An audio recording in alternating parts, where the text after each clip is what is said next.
deprisa, está mi ex. ¿Tu ex? ¿Y qué? Seguro que no lo entendería. ¿No entendería qué? No lo entendería y punto. Además es un broncas. Siéntate, ya lo hemos dejado atrás.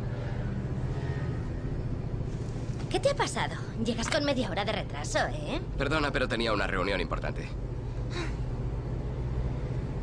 Los pies. Te lo ruego, te lo pido, por favor, no pongas los pies en el salpicadero. Cuidado, es por ahí. ¿Por dónde? Por ahí. No, ¿Qué? joder, está cerrado. ¿Cómo que cerrado? Cerrado, cerrado. Si te presentas a las 2 es normal, ¿no? Bien. ¿Qué dices? ¿Y ahora cómo voy a llegar a Fregene? Hoy tengo una competición muy importante. Supongo que me llevarás. ¿Eh? No. Quiero que me acompañes. No, eso ni soñarlo. Vamos, No. acompáñame. Oye, no me mires así porque es mi última palabra.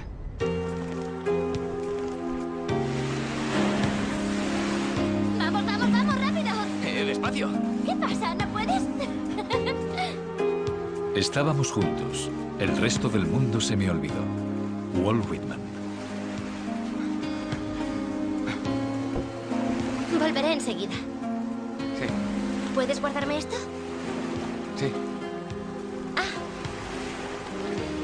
Gracias por traerme. De nada.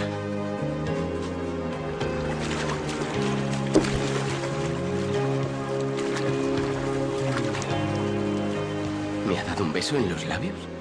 Anda, cálmate. Bueno, lo he hecho para darte las gracias. Es normal. Desde luego es guapa.